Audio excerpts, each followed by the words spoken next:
One of my favorite bands from the 70s, that was Fleetwood Mac, and they make beautiful music. It's 7 minutes past 9. And yes, we were talking about your fantasies. You want to, I know, just take off that tie, shut your computer, put everything aside and call your whoever you need to call and say, hey, I'm off. I'm taking off on the road and we'll see. I'll send you a postcard or something sometime. And that's exactly what Tushar Agarwal, my guest this morning, has done. A little bit about him first. He's driven in more than 30 countries. He's a holder of 5 Limca Book of Records.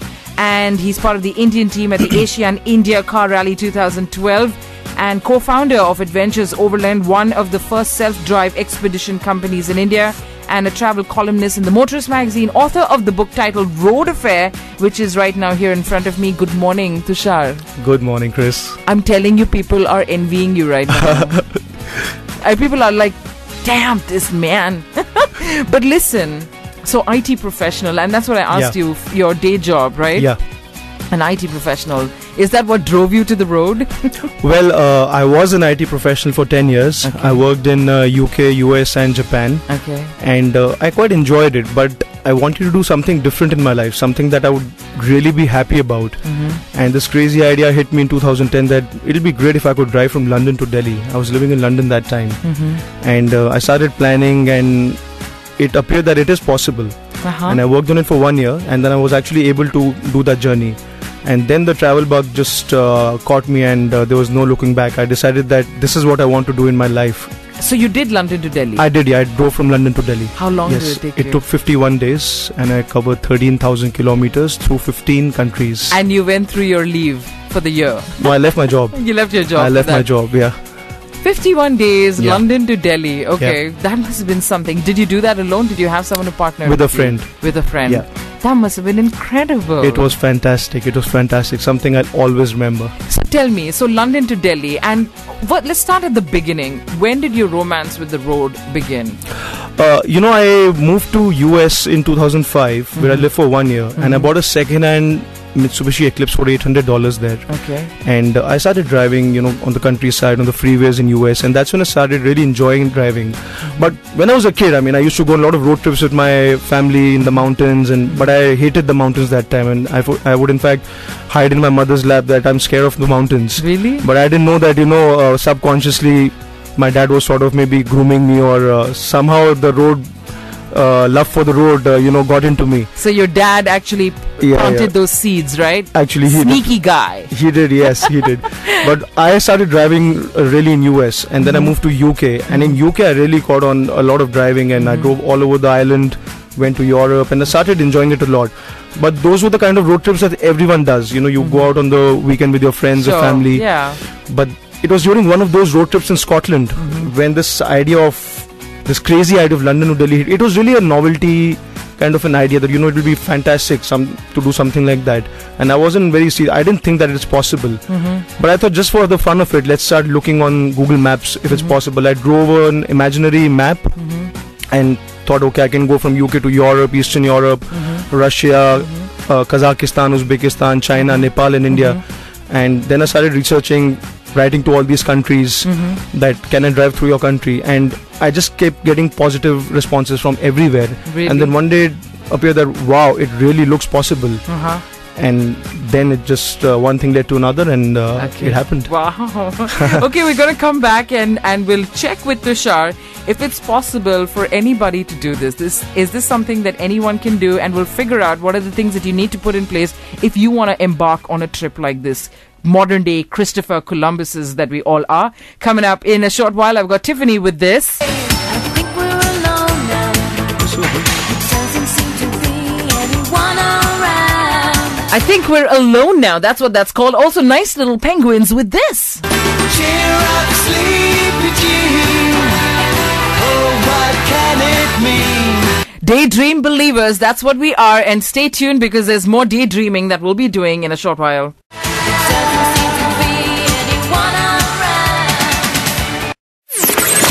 This is Good Morning Delhi with Chris. Radio 1. Okay, the Britney Spears of the 80s, if that would be the way to describe her. That was Tiffany with I Think We're Alone Now. It's 9:22 and you are tuned into Good Morning Delhi with me, Chris. And of course, this morning conversation is truly exploratory in nature.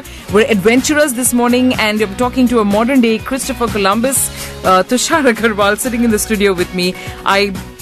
I had a sneaky feeling that maybe it was the job that drove him to the road, but whichever way, the important thing is that he was on the road and he's broken all sorts of records, holder of 5 Limca Book of Records, and of course, his first trip was London to Delhi in 2010, and he hasn't looked back since, and he's been telling us about some of the stories.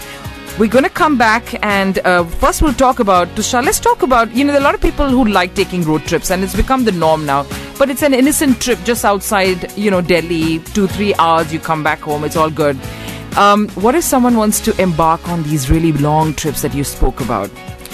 Is that doable? Absolutely. I think any kind of road trip you want to do, if you're really honest and if you really want to do that kind of a road trip, it is absolutely possible. I used to do a 9-to-5 job in IT, and it was my long-standing dream to drive from London to Delhi. And I've worked very honestly and passionately on that project for more than a year. And there are always more reasons, not to do a trip like that. People would come and tell me, what if you get kidnapped? What if the car breaks down? You might fall ill. Your car will break down, or landslides, snow, political issues, religious issues. Money factors, leaving your job, leaving your family. There are always more reasons not to do. I thought maybe you had a really, your granddad left you a lot of money. I wish. That's why you had the time and the money to embark on these trips. I kept paying my debt for 2 years after completing the trip. But for me, I was very clear that I have to do that trip. And no matter what obstacles came my way, there's always a solution. There's always a solution if you really honestly want to achieve something. So for anybody who wants to do that trip or any other long distance journey, and what I call is an epic journey, right, it is absolutely possible if you really honestly want to do it. So the only excuse you don't have an excuse. So you can find a solution. What are the things that one would need to embark on one of these epic journeys, like you call them? The most important thing is there has to be a fire in you. A fire. Yeah, absolutely. You have fire for the road, for traveling. For traveling. You have to have that passion, that dedication that I want to travel, I want to explore. Because being behind the wheel is tiring, I'm sure. It's strenuous, right?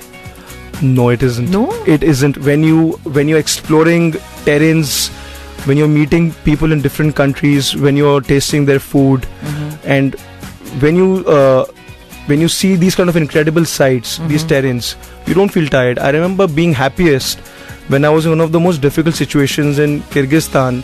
I was at 15,000 feet. It started snowing really heavily. My wipers of my car broke down. My four-wheel gear broke down. And I could barely see. It was minus 15 degrees. But at that moment, I was so happy. I thought this is what I started driving for, and this is what I've achieved now. This is what I've signed up for. Absolutely. Which normal day in a city would you be stuck in a situation like this? Not at all, and that's something I would always remember, and I would fondly keep telling my friends and family about it, I think, for the rest of my life. So did you get out of that spot? Oh yeah, absolutely. You always get out of those spots if you're careful. Absolutely, right. Absolutely. So a truck, you said, showed up. A truck showed up, it rescued us, and we were on our way. And it's always these unplanned moments in your journeys that you'll remember rather than the planned. The ones where you're just cruising along at a certain, will not be what sticks in your mind, right? Because whenever you're on a road trip, you'll always come back with your own memories and your stories to share with people. I don't remember the monuments or the temples I've visited, but I always remember conversations with people, smells of the food. Did you eat Maggie on the road? I ate so many different things, Chris. We're going to come back and talk about some of the most interesting little anecdotes that he's got, and he's got quite a few, trust me, from the things that he's been telling us. I wish we had more time for this, but let's try and make the most of it. I've got level 42 coming up with this. That there is something about you, baby. Coming right up, right here on 94.3 Radio 1.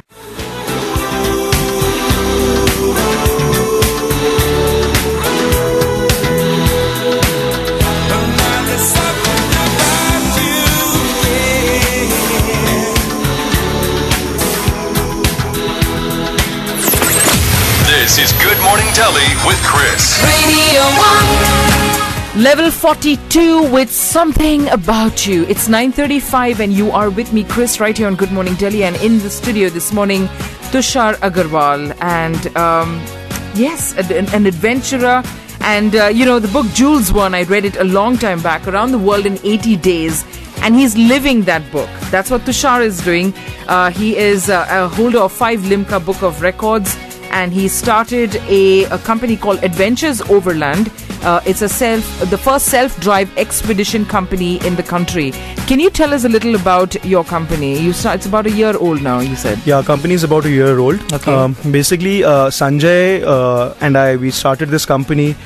And the main idea behind the company was that, we've done so much traveling. Right. And we wanted to share the highs that we feel when we That go is to... so kind of y'all.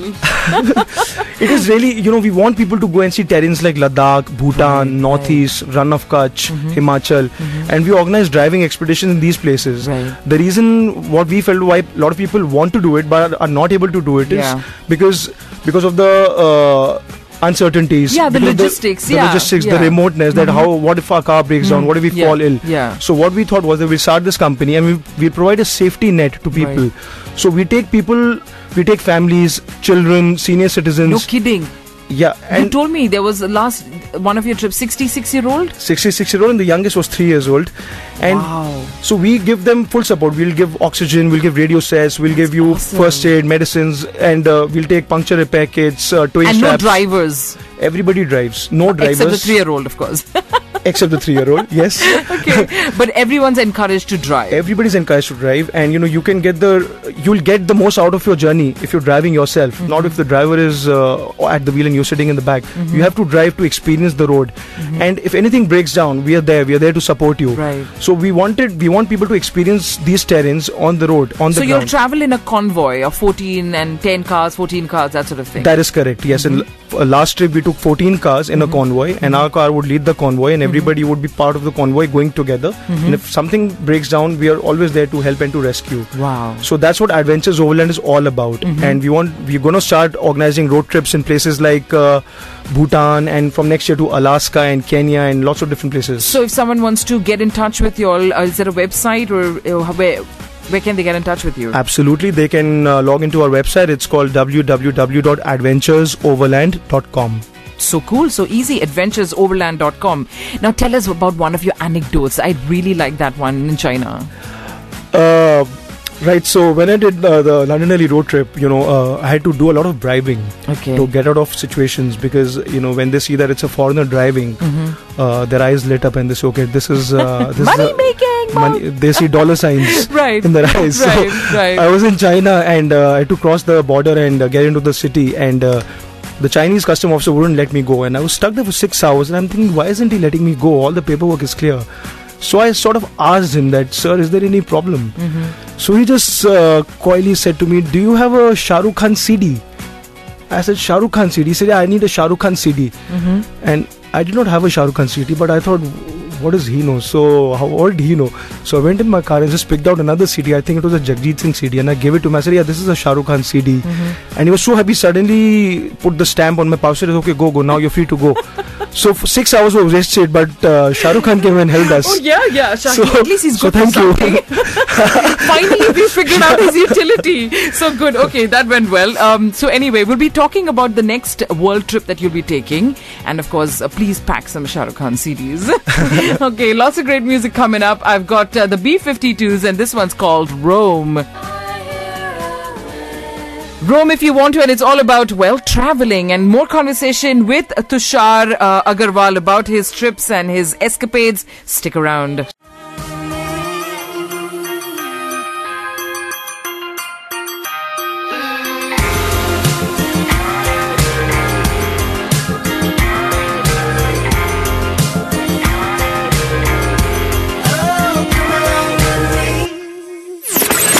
This is Good Morning Delhi with Chris. Radio 1. Vicky Martinez and CeeLo Green with Come Along, and it's so ironic, but that's what Tushar is telling us this morning, to come along with him.